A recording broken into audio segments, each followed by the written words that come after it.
Hello दोस्तों, नमस्कार। DSSB का पेपर हम हल कर रहे हैं। इससे पहले हमने जो पेपर हल किया था वो मेल वाला पेपर था, और आज जो पेपर हम हल कर रहे हैं वो फीमेल वाला पेपर है। 3 जुलाई को जो पेपर हुआ था, 1 जुलाई को शिफ्ट 1 का जो पेपर था उसको हम आज देखेंगे। सवाल देख लेते हैं क्या कहता है। अपभ्रंश को अब कोई पुरानी हिंदी नहीं कहता, ये वाला कथन है, बहुत महत्वपूर्ण कथन है। ये वाला कथन डॉक्टर हजारी प्रसाद द्विवेदी का है। किसका है? डॉक्टर हजारी प्रसाद द्विवेदी का।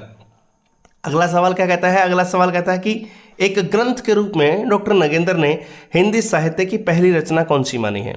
तो हिंदी साहित्य की पहली रचना डॉक्टर नगेंद्र ने श्रावकाचार को स्वीकार किया था। श्रावकाचार देवसेन की रचना आपको पता है, उसको डॉक्टर नगेंद्र पहली रचना मानते हैं। अगला सवाल क्या कहते हैं? पृथ्वीराज रासो के रचयिता का नाम बताना है आपको। पृथ्वीराज रासो किसका लिखा हुआ था? पृथ्वीराज रासो चंद्रबरदाई का लिखा हुआ था। चलिए अगले सवाल की तरफ आए। अगला सवाल है कि पुरुष कहानी ओ कहो जसु पथावे पुत्रु।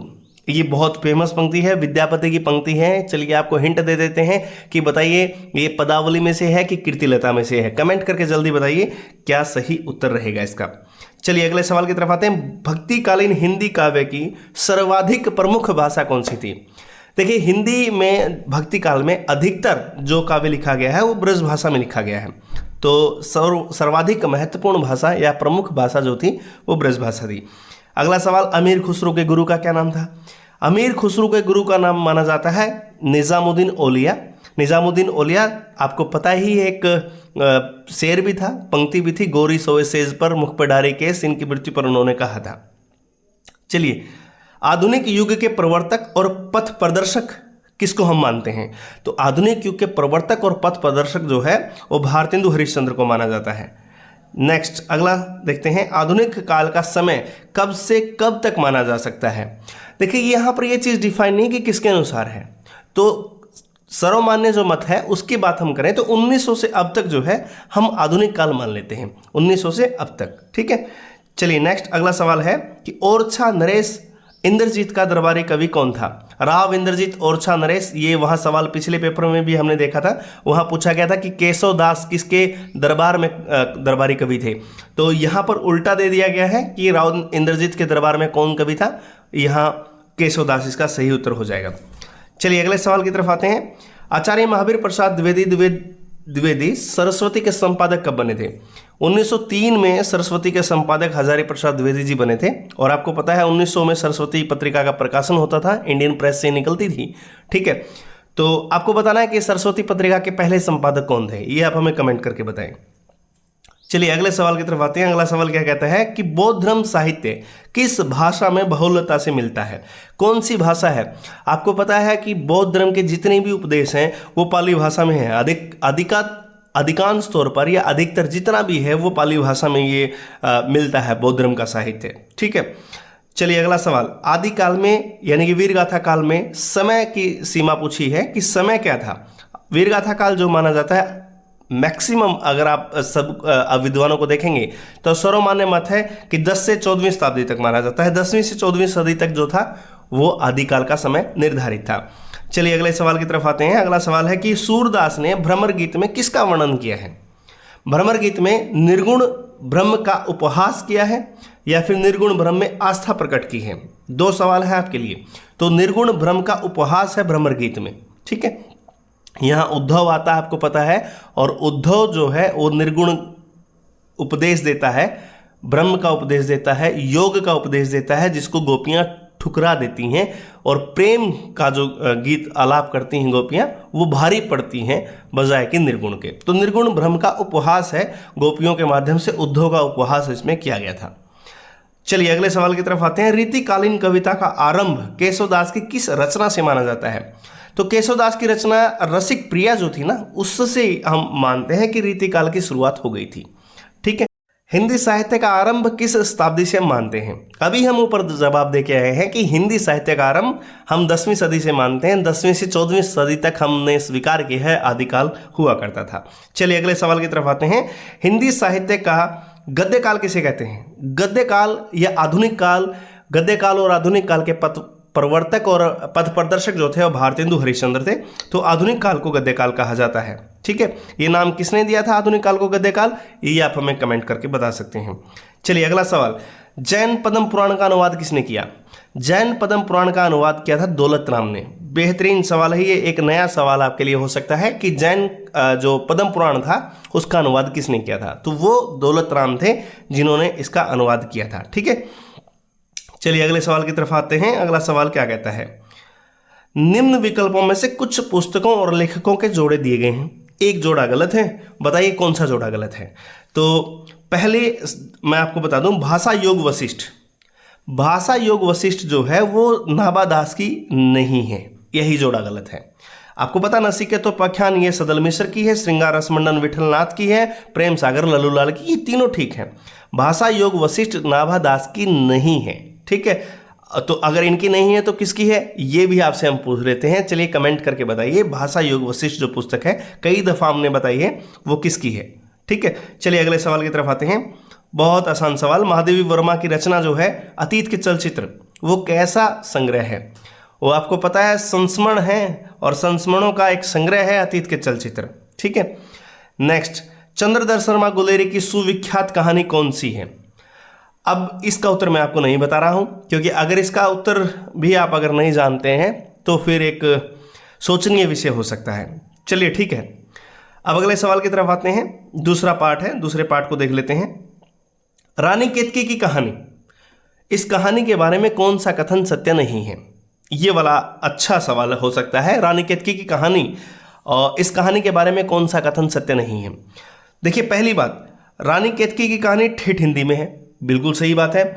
रानी केतकी और उदयभान की प्रेम कथा का वर्णन है, ये नाम ही था इसका। ठीक है, तो ये भी कथन सही है। इसके लेखक इंसाल्लाह खां हैं, ना कि सदल मिश्र। सदल मिश्र नहीं है इसके लेखक, इसके लेखक इंसाल्लाह खां हैं, जिनकी रचना थी रानी केतकी की कहानी। उदयभान चरित्र भी इसको कहा जाता है। तो ये वाले 3 कथन जो हैं वो सही हैं, एक कथन गलत हो गया। अब अगला सवाल क्या कहता है, नई कहानी वर्ग के कहानीकार में किसका नाम नहीं आता? आपको पता है नई कहानियों में मोहन राकेश का नाम आता है, राजेंद्र यादव का आता है, कमलेश्वर का आता है, मनु भंडारी का भी आता है। विष्णु प्रभाकर जो है वो नई कहानी के कहानीकारों में नहीं है। ठीक है, चलिए अगले सवाल की तरफ आए। कालिदास के शकुंतला नाटक का हिंदी अनुवाद किसने किया था? शकुंतला नाटक का हिंदी अनुवाद राजा लक्ष्मण सिंह ने किया था। ठीक है, राजा लक्ष्मण सिंह ने शकुंतला का अनुवाद किया था, और इसको भारतेंदु ने कौन से क्रम का नाटक माना था, ये आप हमें कमेंट करके बताइए। पहला नाटक उन्होंने अपने पापा का माना था, ठीक है, दूसरा अपना माना था, और राजा लक्ष्मण सिंह का जो नाटक था शकुंतला, वो कौन से नंबर का नाटक माना था, ये आप हमें कमेंट करके बता दीजिए। चलिए, साहित्यिक विधा के रूप में जीवनी लेखन का प्रारंभ कब हुआ? तो प्रारंभ की बात यहां पर की गई है, ना कि आरंभ की बात की गई है। तो जीवनी लेखन का प्रारंभ जो हुआ था साहित्यिक विधा के तौर पर भारतेंदु युग में शुरू हुआ था। किस में शुरू हुआ था? भारतेंदु युग में शुरू हुआ था। ओके, नेक्स्ट, कुछ पत्रिकाओं और उनके संपादक साहित्यकारों के जोड़े दिए गए हैं, बताना है कि जोड़ा कौन सा गलत है। सरस्वती महावीर प्रसाद द्विवेदी इसके संपादक हुआ करते थे, बिल्कुल सही है। हंस ये प्रेमचंद ने निकाली थी, बिल्कुल सही है।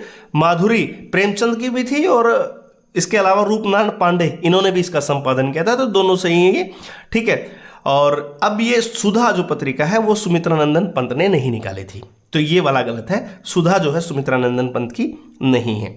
अगले सवाल की तरफ आए। अगला सवाल ये रहा, जल्दी जल्दी बढ़ाते हैं, सवालों की संख्या बहुत है। नागार्जुन ने किस उपन्यास में कृषक जीवन के दुखों का वर्णन किया है? नागार्जुन का ये आपको पता है आंचलिक उपन्यास माना जाता है, जिसमें उन्होंने किसान के जीवन को उठाया है और उनकी जो समस्याएं हैं, उनके जो दुख है, उनका चित्रण किया है। नाम था बलचनमा। ठीक है, बलचनमा था, 50 के दौर में आया था। ठीक, चलिए अगला सवाल देखते हैं। नागार्जुन का सवाल देखने के बाद अगला सवाल जो स्क्रीन पर आ रहा है वो रहा ये, तूफानों के बीच, ये एक रिपोर्टाज है। तूफानों के बीच, इस रिपोर्टाज में रांगे राघव ने किस वस्तु को चुना? रांगे राघव का ये रिपोर्टाज माना जाता है तूफानों के बीच। क्या पता अगले पार्ट में यही पूछ ले, क्योंकि सवाल ऐसे ही घूम करके आता है। तो उसमें विषय वस्तु कौन सी पूछी गई थी? तो विषय वस्तु थी बंगाल के अकाल के विषय में उन्होंने लिखा था, तूफानों के बीच में। ठीक है, नेक्स्ट अगला, समाचार सुधा वर्षण हिंदी का पहला दैनिक समाचार पत्र था? ये आपको पता है, ये जानकारी आपको दे देते हैं। पहला दैनिक समाचार पत्र पूछा था और उसका सही उत्तर था समाचार सुधा वर्षण। अगला सवाल देखते हैं, वीर रस प्रधान रचना में कौन सा गुण प्रमुख होता है? वीर रस का स्थायी भाव उत्साह है और इसका गुण होता है ओज। ठीक है, तो ओज इसका सही उत्तर होगा। नेक्स्ट बढ़ते हैं, नीचे दी गई पंक्ति आपको बतानी है वो किसके द्वारा लिखी गई है। रैनी चढ़ी रसूल की सो रंग मोला के हाथ, जिसके कपड़े रंग दिए सो धन धनवा के भाग। क्या बात है, ये अमीर खुसरो की पंक्ति है। अमीर खुसरो ही ऐसी पंक्तियां लिखते थे। उनका उद्देश्य जनता का मनोरंजन करना था। एक नई शुरुआत उन्होंने की थी, ठीक है, खड़ी बोली में लिखने की। तो ये उनकी पंक्ति है। अगले सवाल की तरफ आते हैं, जायसी के काव्य का मुख्य विषय क्या था? जायसी के मुख्य विषय था भारतीय प्रेमाख्यान। जायसी ने भारतीय प्रेमाख्यान को चुना था, आपको पता है, और जायसी की पद्मावत रचना सुप्रसिद्ध है। चलिए अगले सवाल की तरफ आते हैं, कबीर के काव्य संकलन कबीर ग्रंथावली के रचनाकार कौन है? कबीर ग्रंथावली लिखी थी श्याम सुंदर दास ने, डॉक्टर श्याम सुंदर दास, इनके द्वारा लिखी है कबीर की ग्रंथावली। अगला सवाल देखते हैं, सतसई किसकी रचना है? सतसई एक ही प्रसिद्ध है, वो है बिहारी वाली, तो बिहारी सतसई। ठीक है, सतसई के बाद अगला सवाल है, जागरण काल, द्विवेदी युग को जागरण काल नाम किसने दिया था? तो द्विवेदी युग को जागरण काल जो नाम दिया था वो डॉक्टर नगेंद्र ने दिया था। 1918 तक इन्होंने माना था, डॉक्टर नगेंद्र ने जागरण काल इस नाम को दिया था। ठीक, अगले सवाल की तरफ आते हैं, सूफी कवि किस शाखा से संबंधित थे? सूफी कवि जितने भी हुए हैं उनको कहा जाता है प्रेमाश्रयी शाखा। ज्ञानाश्रय में आपको पता है संत कवि थे, राम भक्ति में तुलसीदास थे, कृष्ण भक्ति में सूरदास थे। चलिए अगले तरफ आते हैं, धर्मदास जो है कबीरदास के शिष्य थे। पूछा गया धर्मदास किसके शिष्य थे?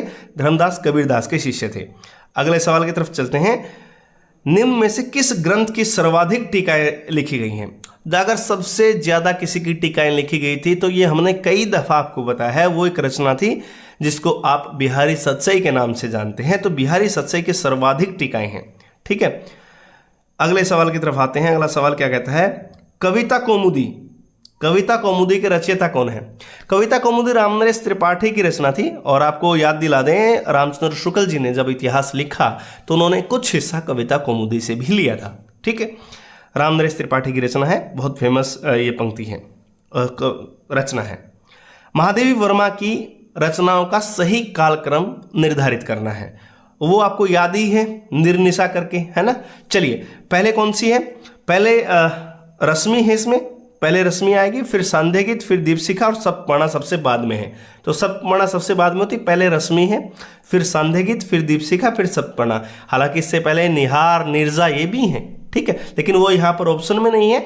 तो यहाँ रश्मि से शुरुआत आप कर दीजिए और पूरा कालक्रम लिख दीजिए। ठीक है, अगला सवाल देख लेते हैं। अगला सवाल क्या कहता है, कौन सी रचना नागार्जुन की नहीं है? नागार्जुन की प्यासी पथराई आंखें नागार्जुन की रचना है। ऐसे भी हम क्या, ऐसे भी तुम क्या, ये भी नागार्जुन की है। हजार हजार बाहों वाली, ये भी नागार्जुन की है। बुनी हुई रस्सी जो है वो भवानी प्रसाद मिश्र की है, नागार्जुन की नहीं है। ठीक है, अगला सवाल देखते हैं, डिसिप्लिन 3, इसको तीसरे पार्ट को भी देख लेते हैं। निम्न पंक्तियां किसके द्वारा रचित हैं? तरनी तनुजा तट तमाल तरवर बहु छाए, झुके कुल सो जल परसन हित मनसु सुहाय। ये अनुप्रास अलंकार में न जाने कितनी दफा आपने एग्जाम्पल पढ़ा होगा। ये भारतेंदु हरिश्चंद्र का लिखा गया है। किसका लिखा गया है? भारतेंदु हरिश्चंद्र का। चलिए अगला सवाल देखते हैं। रामचंद्र शुक्ल जी ने आनंद कादंबरी के संपादक या सहायक संपादक के तौर पर कार्य कब से कब तक किया था? तो आनंद कादंबरी में रामचंद्र शुक्ल ने काम किया था 1903 से 1908 तक। बहुत प्रसिद्ध ये तथ्य है, 1903 से 1908 तक। जब रामचंद्र शुक्ल जी आनंद कादंबरी में काम कर रहे थे, उस वक्त महावीर प्रसाद द्विवेदी ने सरस्वती निकाली थी। तो वहां से 3 से 8 तक ये आनंद कादंबरी में थे। चलिए अगला बात करते हैं अगले सवाल की। कौन सा प्रेमचंद जी द्वारा लिखित निबंध नहीं है? ये पुराना जमाना नया जमाना प्रेमचंद का है, स्वराज के फायदे प्रेमचंद का है, हिंदी उर्दू की एकता प्रेमचंद की है, चिंतामणि उस सुप्रसिद्ध आदमी का लिखा गया निबंध है जिसको हम 21 तोपों की सलामी देते हैं। जी हाँ, रामचंद्र शुक्ल का निबंध है। चलिए अगले बात करते हैं। यदि भारत के इतिहास का सही मूल्यांकन करना है तो हमें अपने प्राचीन ग्रंथों का अध्ययन करना होगा। ये बात कही थी रामविलास शर्मा ने। ये कथन पूछा, ये कथन किसका था? यदि हमें भारत के इतिहास का सही मूल्यांकन करना है तो अपने प्राचीन ग्रंथों का अध्ययन करना पड़ेगा। तो ये कथन सीधा सीधा आपको याद होना चाहिए, रामविलास शर्मा का कथन था। ठीक है, अगला नीलू नीलिमा नीलोफर, भीष्म साहनी का ये उपन्यास है। नीलू नीलिमा नीलोफर लास्ट के उपन्यासों में है, ये आपको पता होगा। ठीक है, चलिए नीलू नीलिमा नीलोफर के बाद एक साहित्य की डायरी किसकी है? मुक्तिबोध की। किसकी है? मुक्तिबोध की। चलिए आप जाते जाते बताइए एक कॉलेज की डायरी किसकी है? ठीक है, कमेंट करके बताइए। हजारी प्रसाद द्विवेदी को साहित्य और शिक्षा के क्षेत्र में पद्म भूषण पुरस्कार मिला था।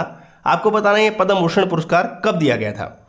कौन सा साल था जब इनको पद्म भूषण पुरस्कार से सम्मानित किया गया था? वो साल था 1957 का।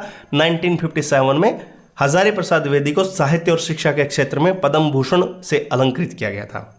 अगला सवाल, कोठरी की बात एक कहानी है और कहानी हमारे सुप्रसिद्ध लेखक की है जिनका नाम है सच्चिदानंद हीरानंद वात्स्यायन अग्गे। ठीक है, तो अग्गे जी की कहानी है ये। अगले सवाल की तरफ आते हैं। अगला सवाल किसका है? रजत शिखर और शिल्पी किसके द्वारा लिखी गई है? रजत शिखर और एक शिल्पी, रजत शिखर और शिल्पी ये पंत द्वारा लिखी गई है। किसके द्वारा लिखी गई है? सुमित्रा नंदन पंत। नेक्स्ट, निम्न विकल्पों में से कौन सा धर्मवीर भारती द्वारा रचित सुप्रसिद्ध नाटक है? सूरज का सातवां घोड़ा, गुनाहों का देवता, देशांतर। ये नाटक नहीं है इनके, ये उपन्यास में आ जाएंगे। और अंधा युग जो है वो गीति नाटक में आ जाएगा। ठीक है, तो नाटक है इनका अंधा युग। अंधा युग का मेन कैरेक्टर आपको पता है कौन था? अश्वत्थामा। ठीक है, चलिए आगे चलते हैं। भारतेंदु के समय में राजकाज और संभ्रांत वर्ग की क्या भाषा थी? भारतेंदु के समय में राजकाज की भाषा, ये सवाल आपसे एमसीक्यू में कई दफा पूछा गया। उस वक्त फारसी हुआ करती थी। राजकाज की भाषा फारसी थी भारतेंदु युग में। ठीक है, अनामदास का पोथा हजारी प्रसाद द्विवेदी। 1 क्वेश्चंस सारे के सारे दिखने को मिल रहे हैं अभी तक। निम्नलिखित में से कौन सा खंड काव्य है? खंड काव्य आपको पता है एक पार्ट लिया जाता है और उसी पार्ट को, वो इंडिपेंडेंट पार्ट होता है ना, उसका पहले से कुछ लेना देना होता ना, वो आगे चीजें चलती है अपने आप में, वो पूरा खंड काव्य होता है। पद्मावत खंड काव्य नहीं है, महाकाव्य है। पृथ्वीराज रासो भी नहीं है। प्रिय प्रवास भी महाकाव्य है, प्रबंध काव्य। अभिमन्यु वध एक छोटा सा हिस्सा है महाभारत का, आपको पता है, और वो अपने आप में पूरा है। वो शुरुआत होती है अभिमन्यु वध, खत्म। ठीक है, तो खंड काव्य अभिमन्यु वध है यहाँ। ठीक है, अगला सवाल, सूरदास की कौन सी रचना उपालंब काव्य का सर्वश्रेष्ठ उदाहरण है? श्रेष्ठ उदाहरण है। गोपियां जो है उद्धव को बार बार ताने मारती हैं, उपालंब देती हैं, तो रचना का नाम था भ्रमर गीत। ठीक है, चलिए अगले सवाल की तरफ आते हैं। निम्नलिखित में से आपको बताना है कि रहस्यवाद का संबंध में कौन सा कथन असत्य है? रहस्यवाद का संबंध निर्गुण निराकार ब्रह्म से होता है। बिल्कुल सही बात है। जीवात्मा जब परमात्मा से संबंध जोड़ती है तो वह भावनात्मक हो जाती है, ये भी सही कथन है। साधनात्मक रहस्यवाद में साधक जो है कुंडलिनी जागृत करता है, ये भी सही है। कबीर रहस्यवादी कवि नहीं है। जल में कुंभ, कुंभ में जल, बाहर भीतर पानी, ये तो रहस्यवाद का एग्जाम्पल था उनका। तो कबीर रहस्यवादी कवि हैं। ठीक है, चलिए अगला सवाल, प्रेमाख्यान काव्यों में किस रस की प्रधानता होती है? अगर प्रेम की बात होती तो रस एक ही होता, वहां पर श्रृंगार, तो श्रृंगार रस की प्रधानता होती है।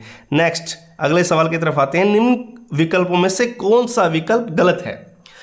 पंत जो है सुकुमार कल्पना के कवि हैं, बिल्कुल प्रकृति के चितेरे कवि हैं। पंत ने उर्वशी काव्य की रचना की? नहीं, पंत ने उर्वशी काव्य की रचना नहीं की थी। उर्वशी दिनकर की रचना है और एक और उर्वशी जो है वो किसकी रचना है, ये आप हमें कमेंट करके बताइएगा। पंत की नहीं है, छायावाद में ही है वो भी। ठीक है, पंत के काव्य में प्रगतिशील चेतना मिलती है, ये बात बिल्कुल सही है। पंत ने जो रचनाएं लिखी उनमें प्रगतिशील चेतना है। ठीक है, अरविंद दर्शन का प्रभाव पंत के ऊपर रहा, ये बात भी सही है। नेक्स्ट, इन कवियों के रचना काल के अनुसार आरोही क्रम में सही आपको छांटना है। पंत, प्रसाद, निराला, महादेवी, इनमें सबसे बड़े आपको पता है प्रसाद जी थे। प्रसाद जी का जो जन्म हुआ था वो उन सबसे पहले हुआ था। निराला का 96 के आसपास माना जाता है, कुछ लोग मानते हैं 99 में। पंत जी का माना जाता है इसके आगे। प्रसाद का माना जाता है 89 में और इनका 96 में माना जाता है। तो प्रसाद पहले रहेंगे और उसके बाद निराला, फिर पंत, फिर माधवी 1907 आई थिंक, है ना। चलिए ये सवाल हो गया। अब इसके आगे बात करते हैं। लालटेन की छत, लालटेन की छत निर्मल वर्मा का उपन्यास है। किसका उपन्यास है? निर्मल वर्मा का। ये भी हो गया। और अब 160 नंबर, जयशंकर प्रसाद की कहानियों की संख्या कितनी है? जयशंकर प्रसाद के 5 कहानी संग्रह थे जिनमें 70 कहानियां थी। कितनी कहानियां थी? 70। बिल्कुल सही हो गया। नेक्स्ट डिसिप्लिन 4, इसको भी निपटाएं। आई थिंक 3 हो गए। 3 का मतलब 60 क्वेश्चन हो गए हैं। चलिए आज के लिए 60 क्वेश्चन पर्याप्त है। अब कल एक और पार्ट हम लेकर के आएंगे, उसमें भी हम 3 डिसिप्लिन उसमें भी कर लेंगे। तो फिर अगर कोई बचता है तो 1-2 और, तो फिर बैठेंगे। चलिए आज के लिए बस इतना ही। उम्मीद करते हैं आपको हमारी वीडियो जो है पसंद आ रही होंगी, और अगर ना भी आ रही हैं तब अच्छी बात है। हमारा काम है नित्य कर्म करते रहना, कर्मण्येवाधिकारस्ते मा फलेषु कदाचन। तो उम्मीद करते हैं कि आप सहयोग समर्थन जो हमारा लगातार बराबर बनाए रखेंगे। Thank you so much. पसंद आए तो लाइक शेयर सब्सक्राइब करिएगा, और ना पसंद आए तो तब भी आप सुन लीजिएगा, कोई दिक्कत नहीं है, क्योंकि पढ़ते रहना जरूरी है। ठीक है, चलिए बहुत बहुत धन्यवाद।